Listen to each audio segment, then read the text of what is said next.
Family first, my sister sneered, slamming the door in my face on Thanksgiving night. I stood on the porch clutching a turkey I'd brined for 12 hours, steam still rising from the foil. Inside, the chandelier glittered like it was mocking me. My parents didn't even glance up from their phones. I didn't scream. I didn't beg.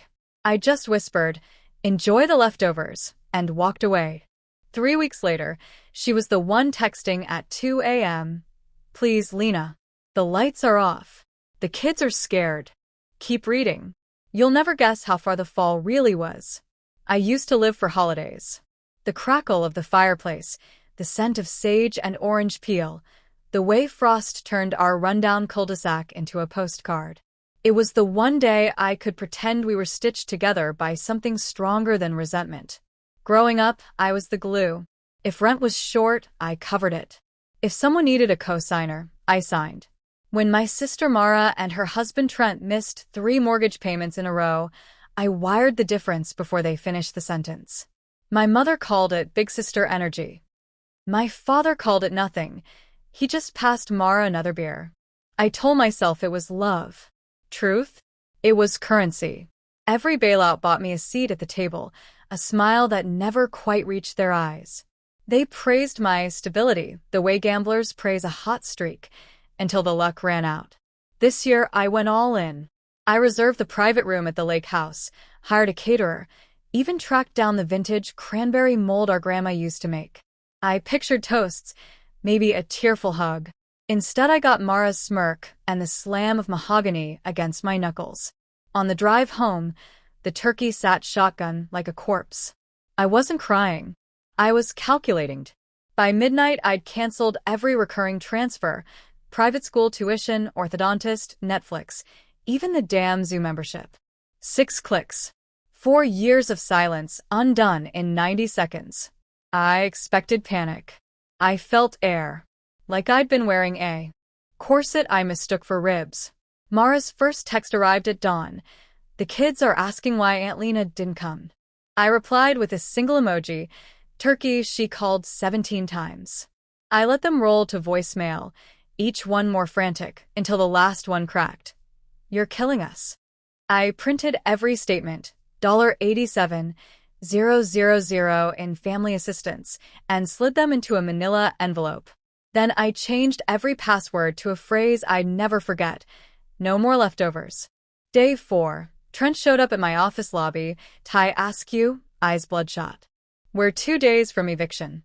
I handed him a takeout cup. "Decaf. You look like you need it."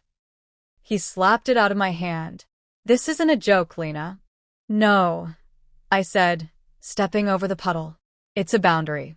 That night, Mara's car idled outside my building until security escorted her away. I watched from the window, snowflakes melting on the glass like tiny apologies that weren't mine to accept. Then the plot twisted harder than I ever scripted.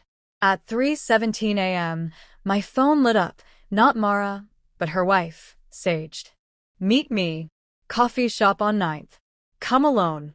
Sage sat in the corner booth, coat still dusted with snow, clutching a flash drive like it was a grenade.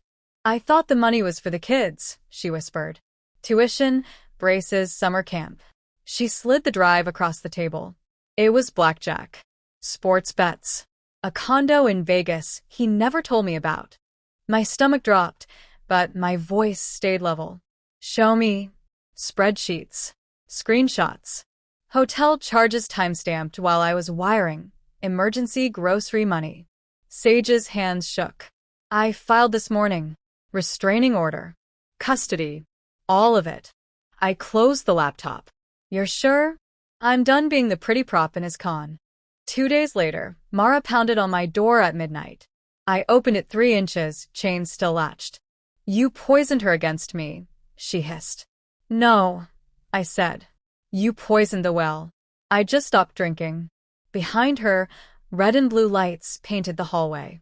Sage had called the cops when Mara violated the order. Handcuffs clicked. Mara's scream echoed down the corridor. "You'll rot for this, Lena."